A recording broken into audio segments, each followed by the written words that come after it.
हामीसँग भएको अहिलेलाई क्वेसन यति छ। अरू पनि केही भयो भने पछि हजुरहरूको एक्सपर्ट ओपिनियन लिएर सेयर गर्छौँ। धन्यवाद for your presentation sir. Thank you sir. Thank you sir.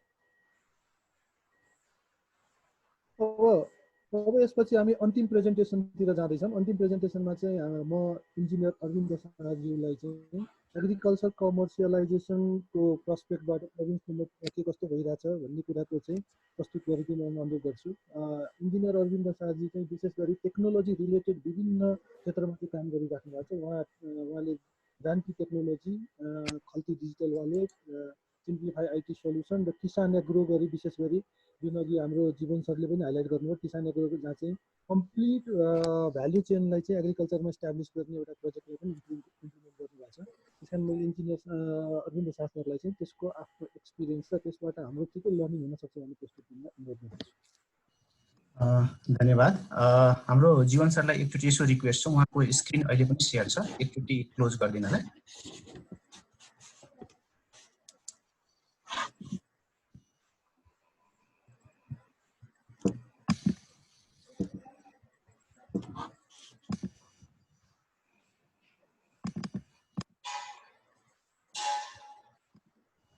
नमस्ते सबैजना।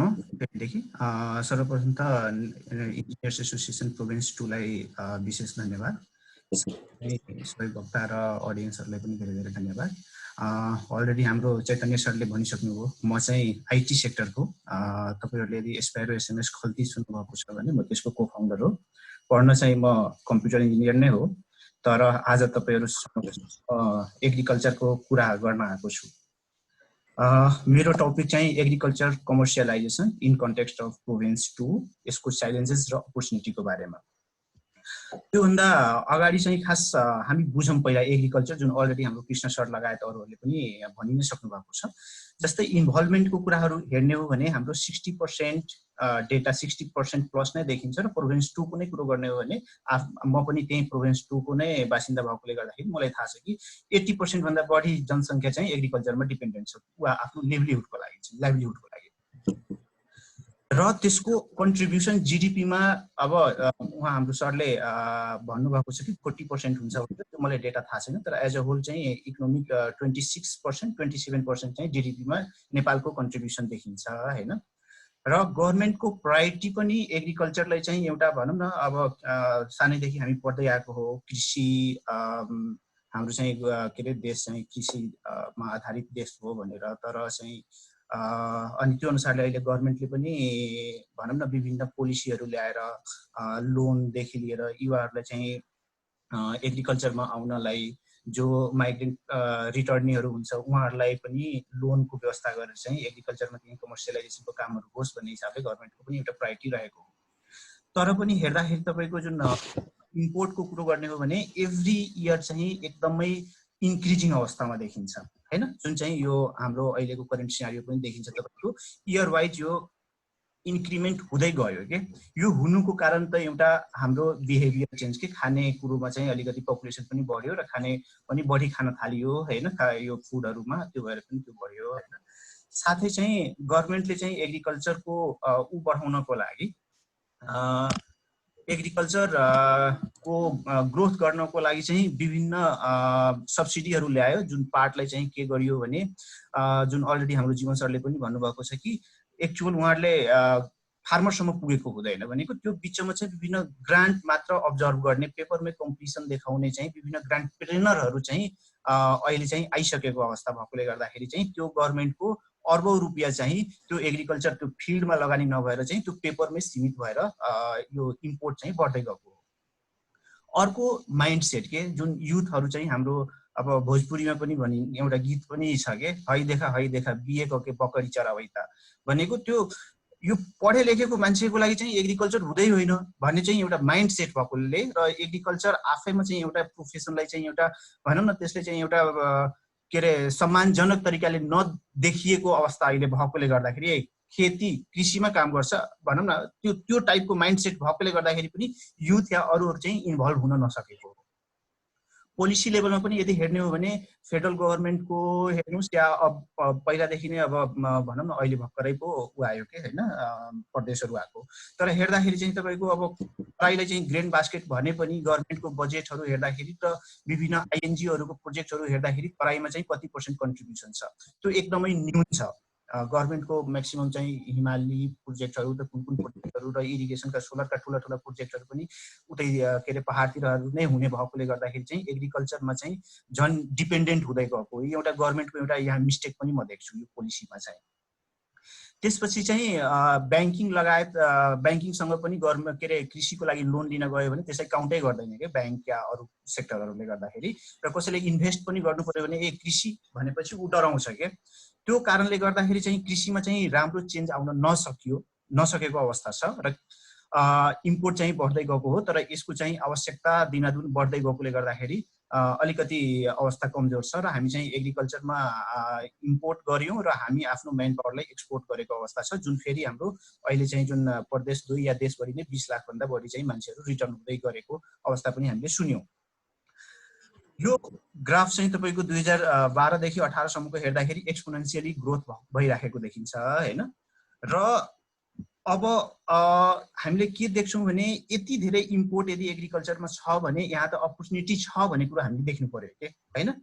तर च्यालेन्जेस के छ त, अब कन्टेक्स्ट यो प्रदेश 2 को लागि मात्र होइन कि यो सबै प्रदेशको लागि एज अ नेपाल देशको लागि नै यो च्यालेन्जेसहरू म देख्छु कि इनपुट सप्लाईको कुरो गर्नु पर्यो भने न त समय, अब इरिगेसनको कुरो अलरेडी भनि नै सक्नु भएको छ, क्यानल छ तर सुकेको हुन्छ, प्राइमरी मात्र हुन्छ, सेकेन्डरी टर्सियरको कुरै छैन होइन, भनेको त्यो विद्युत छ तर क्वालिटी अफ पावरै छैन होइन, जस्ता कारणले गर्दाखेरि इरिगेसनको सबभन्दा पहिलो ठुलो समस्या। त्यसपछि तपाईँको इनपुट सप्लाईमा चाहिँ सिड्सहरू राम्रो क्वालिटीको पाउँदैन, चाहिने फर्टिलाइजरहरू गभर्मेन्टले उपलब्ध गराउँदैन, न त इन्डियाबाट ल्याउन दिन्छ होइन, भनेको इनपुट सप्लाईको अवस्था पनि एकदम दयनीय अवस्थामा छ। नलेज भनेको पूर्वकालदेखि जो हाम्रो भनौँ न काम गर्दै आउनु भएको छ हजुरबुवादेखि बुवाहरूसम्म होइन, उहाँहरू आफूले जे नलेज गेन गर्नुभएको छ त्यही अनुसारले नै काम गरिराख्नु भएको छ। भनेको मार्केटमा डिमान्ड के छ, क्लाइमेट चेन्जको आवश्यक इम्प्याक्ट के छ, कुन प्रोडक्टहरू कुन बेला कस्तो भ्यालु आउँछ, हामी कुन प्रोडक्टमा कति लगानी गर्ने या कुन हाई भ्यालु क्रपहरू छ, त्यसको नलेज नभएकोले गर्दाखेरि उहाँहरूले जस्ट म काम गर्दैछु, मसँग अरू काम नभएकोले गर्दाखेरि म कृषिमा काम गर्दैछु भन्ने टाइपको छ।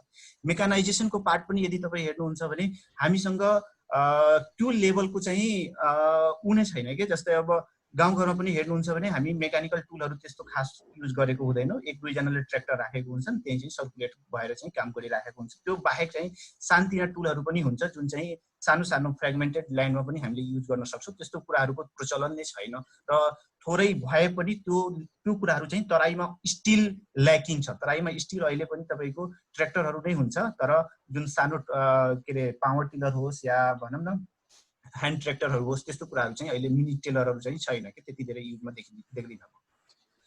र इन्फ्रास्ट्रक्चर रिसोर्सेसमा चाहिँ जस्तै एग्रिकल्चर भनेको एउटा प्रोडक्सन मात्र होइन, त्यो प्रोडक्सनको लागि पनि भएको कुरोलाई चाहिँ स्टोर पनि गर्नु पर्यो र स्टोर गर्नको लागि चाहिँ हामीले कोल्ड स्टोरदेखि लिएर अब भनौँ न ट्रान्सपोर्टेसनका कुराहरू हुनसक्छ, त्यो कुराहरूमा पनि एकदमै अभावहरू देखिन्छ भने प्रोड्युस गरेको कुरो पनि खेतमै फाल्नुपर्ने अवस्था छ। यो पनि एउटा ठुलो च्यालेन्ज छ। र मार्केट र ब्रान्डको भ्यालुमा यदि कुरा गर्ने हो भने अब जस्तै हामीले तराईको कुरो एकदम यो इन्डियाको बोर्डरमा हाम्रो प्रदेश 2 को के अरे सबै कुराहरू भएकोले गर्दाखेरि चाहिँ ओपन बोर्डरको कारणले गर्दाखेरि त्यहाँबाट इन्डियामा जुन हाई सब्सिडीको कारणले गर्दाखेरि एकदम लो रेटमा चाहिँ गरिन्छ होइन, त्यो कुरोलाई हामीले रोक्न सक्दैनौँ।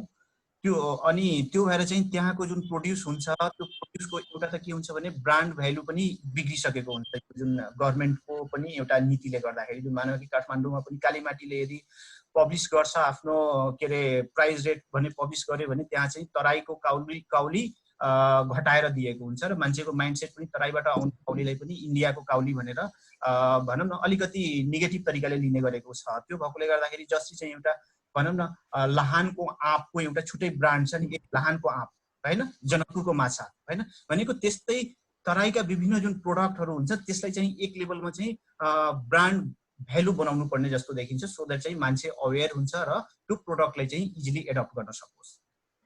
र पोलिसी सपोर्टको कुरा गर्ने हो भने यो अलिकति दयनीय अवस्था देख्छु म। जसरी चाहिँ हाम्रो परापूर्व कालदेखि जसरी हाम्रो बुवा हजुरबुवाहरूले जसरी कृषि के गरिँदैछ जुन टाइपको छ नि होइन, त्यस्तै गभर्मेन्टको पोलिसी छ के अनुदान दिँदैछु, त्यो अनुदानको इम्प्याक्ट के छ, त्यो चाहिन्छ कि चाहिँदैन या अर्को वेले सोच्नुपर्छ, त्यस्तो केही पनि छैन के।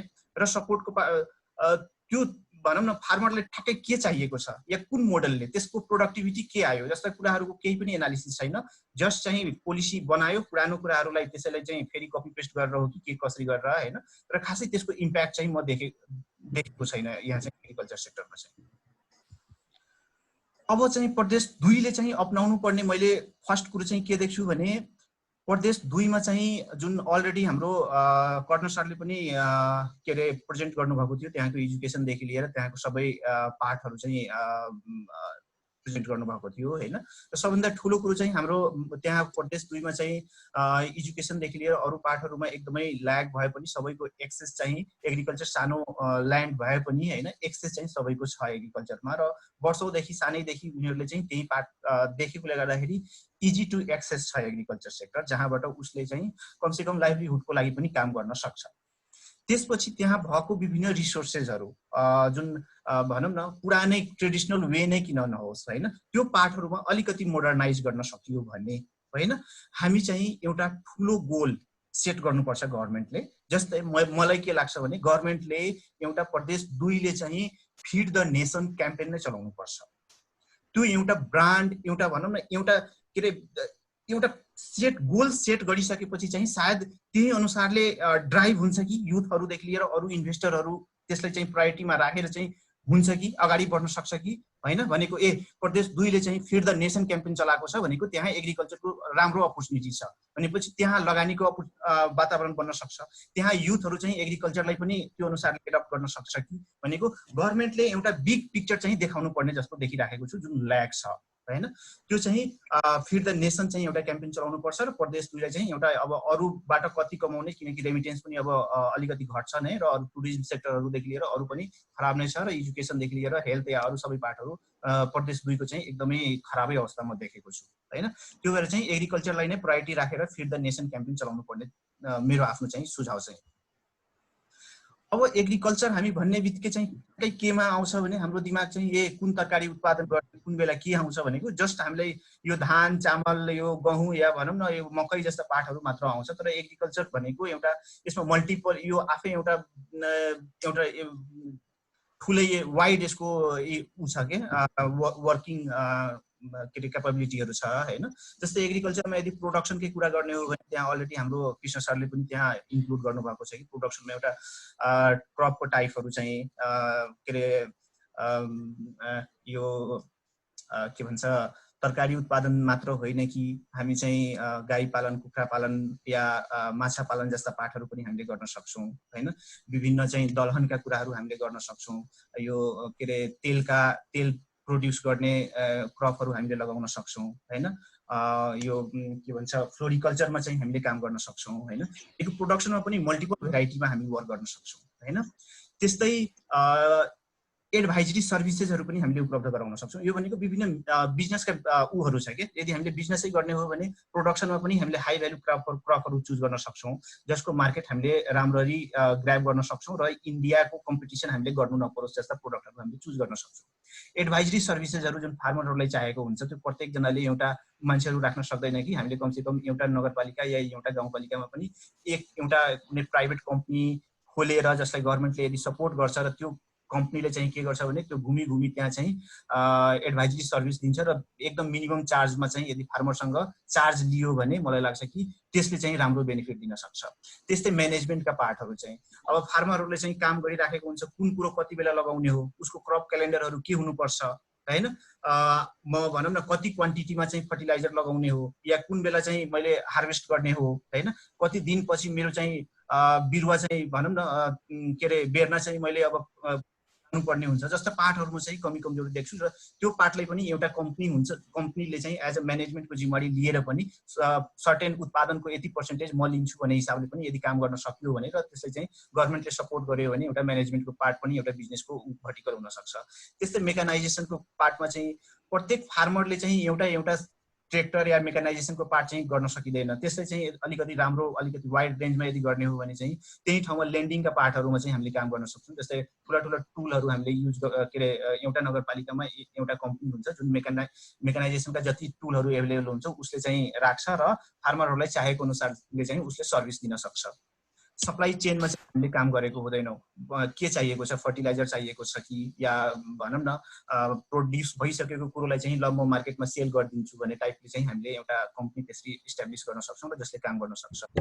प्रोसेसिङका कामहरू चाहिँ अब फुडहरू मार्केटमा यदि हामीले सप्लाई गर्न सकेनौँ भने त्यसलाई चाहिँ कुन वेमा हामीले चेन्ज गर्न सक्छौँ, या कि त्यो फुडलाई के हामीले के अरे जुन युज नभएका कुराहरू चाहिँ या बजारबाट त्यतिकै खेर निस्केका कुराहरूलाई के फर्टिलाइजरमा युज गर्ने भने एउटा भ्यालु चेनमा पनि हामीले काम गर्न सक्छौँ, इकोसिस्टम बनाउन सक्छौँ होइन।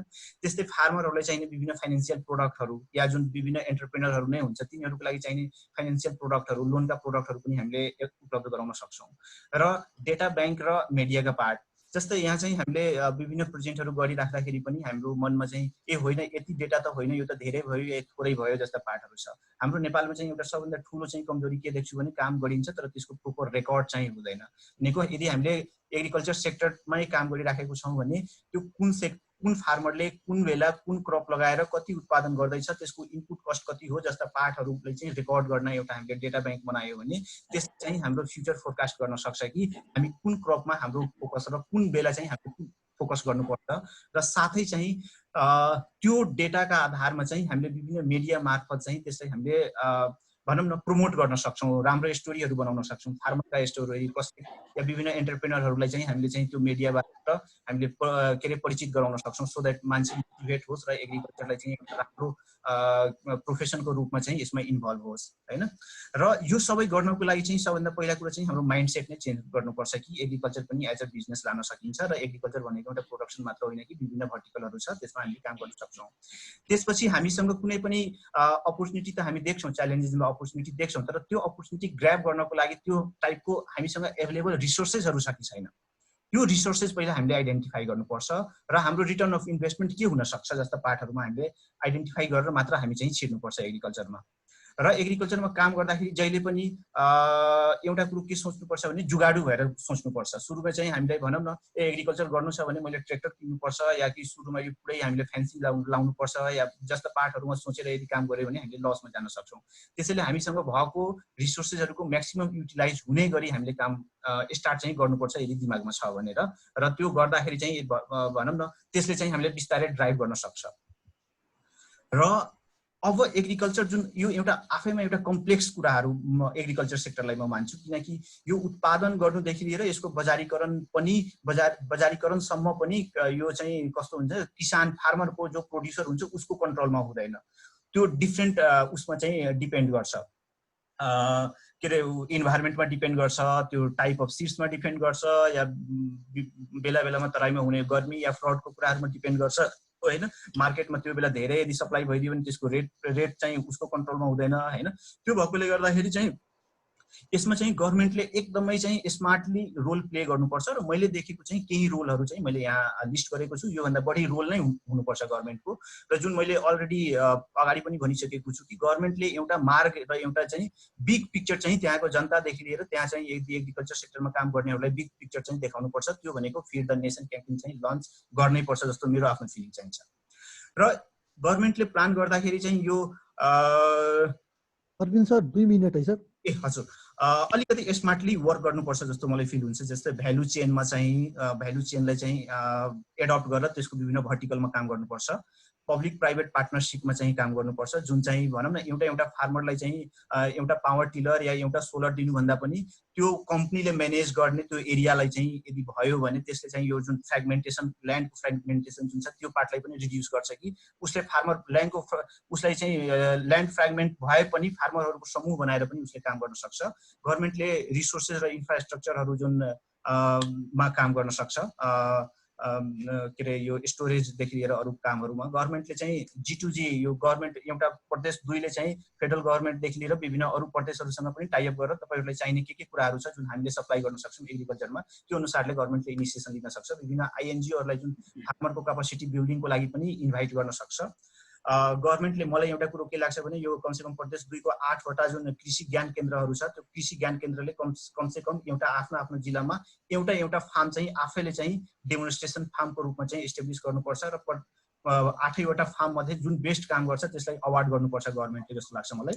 एग्रिकल्चरको युनिभर्सिटी प्रदेश 2 लाई चाहिँ यदि बनाउने हो भने त्यसमा चाहिँ लगानी गर्नुपर्छ। यो के अरे स्वच्छता अभियान भन्दा मलाई लाग्छ कि यो एग्रिकल्चर युनिभर्सिटी सबभन्दा प्रदेश 2 को लागि चाहिँ आवश्यक देख्छु म। यसमा चाहिँ वर्क गर्नुपर्छ र विभिन्न अवार्ड र रिकग्नाइजेसन चाहिँ गर्नुपर्छ एग्रिकल्चरमा चाहिँ उ आओस् हैन। अब यो चाहिँ मेरो आफ्नै जुन अलरेडी हाम्रो जीवन सरले पनि एक्सप्लेन गर्नुभएको छ हैन।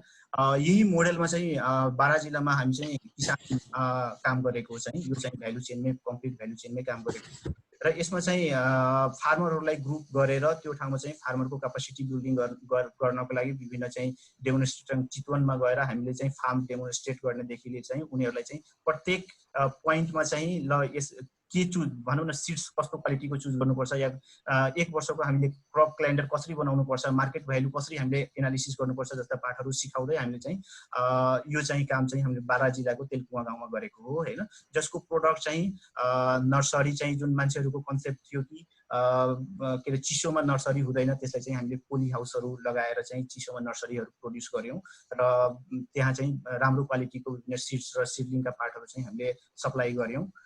करैला हुँदैन भन्नुहुन्थ्यो हैन तर हामीले चाहिँ एक कट्ठामा 60,000 रुपैयाँ भन्दा बढीको करैला बिक्री गर्न सफल भयौं। खुर्सानी पनि एकदमै राम्रो भयो। त्यस्तै हामीले त्यो ठाउँमा चाहिँ काउलीफ्लावरदेखि लिएर के अरे यो भेन्टाहरू पनि राम्ररी प्रोड्युस गरेको थियौं। महिलाहरूले आफ्नो घरको बारीमा चाहिँ राम्रोसँग एग्रिकल्चर गर्न सकोस् भनेर चाहिँ विभिन्न सेल के अरे बिरुवाहरूलाई चाहिँ हामीले उ गरेर प्रत्येकलाई चाहिँ हामीले डिस्ट्रिब्युट गरेर कमसेकम आफ्नो बारीमा फेरिदेखि लगाउन थाल्नुस् भनेर बजारको अभावले गर्दाखेरि त्यही एरियाको 4 वटा गाउँमा चाहिँ हामीले पसलबाट नै हरेक दिन 100 किलो भन्दा बढी तरकारी बिक्री गर्न स्टार्ट गर्यौं र मेकानाइजेसनमा चाहिँ सानो पावर टिलर पनि हामीले त्यहाँ युज गरेको हो हैन। र यसबाट चाहिँ फार्मरहरुको एउटा कन्फिडेन्स बढ्यो र फार्मरहरुले आफैले पनि त्यो कुरोको एप्लिकेसन गर्न थाल्यो। एक वर्षको अन्तरालमा चाहिँ यो हाम्रो किसान एग्रिकल्चरबाट हामी चाहिँ दुईटा अवार्ड लास्ट मिनेट है सुप्रभित नवीकरणीय ऊर्जा पुरस्कार र क्लाइमेट लन्च प्याड नेपाल हैन। र यसको लर्निङ त त्यही हो काम गर्न खोज्दाखेरि र एउटा हामीले चाहिँ प्रोपर फोकस गर्यौं भने मलाई लाग्छ कि हामीले सक्षम एग्रिकल्चरमा अपर्च्युनिटी छ हैन। तर त्यही हो कि एउटा प्यासन चाहिन्छ र कन्टिन्युटी चाहिन्छ र एउटा हाम्रो एटिट्युडमा चेन्ज गर्नुपर्छ र समाजमा भन्नेहरू भन्छन् हैन त्यो पार्टलाई चाहिँ हामीले एकदम नेग्लेक्ट गरेर चाहिँ अगाडि बढ्नुपर्छ र त्यसको लागि चाहिँ हामीले थट प्रोसेस चाहिँ अलिकति चेन्ज गर्नुपर्छ। जस्तै हामीले सुरुमा अर्ग्यानिक एग्रिकल्चर सोच्छौं भने त्यो एकदमै कदापि नसोच्नुस्।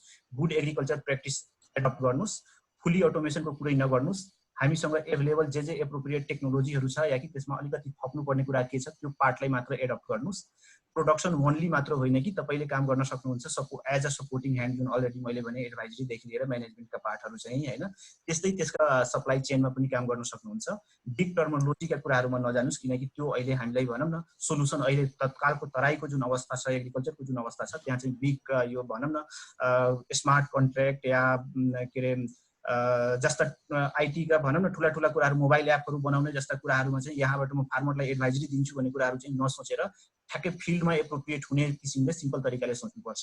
र यदि कामै गर्नुपर्ने छ प्रोडक्सनमै काम गर्नु छ भने फ्लोरिकल्चर दलहन oil crops moringa fishery fruits के अरे लाइभ स्टकहरू पनि हामीले काम गर्नुपर्छ। यति नै हो हैन मेरो तर्फबाट। धन्यवाद।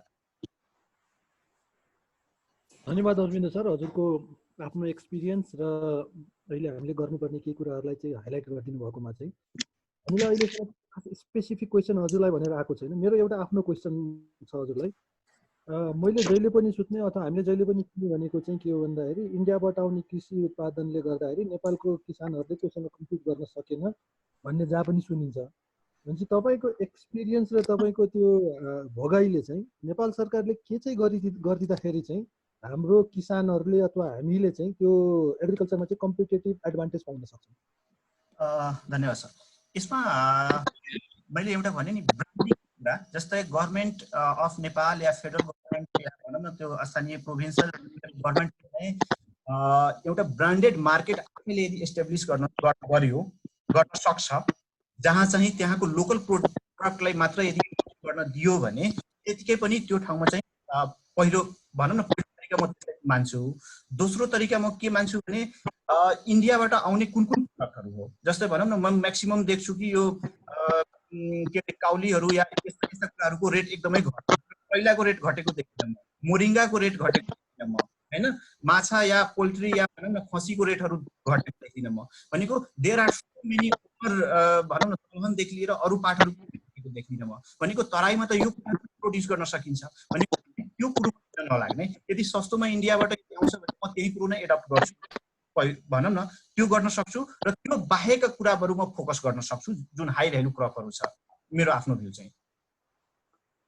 धन्यवाद सर। यसैसँग अब हामीले 4वटा प्रेजेन्टेसन सकाएको छौँ। From the side of Nepal engineering association and province 2 committee, I would like to thank all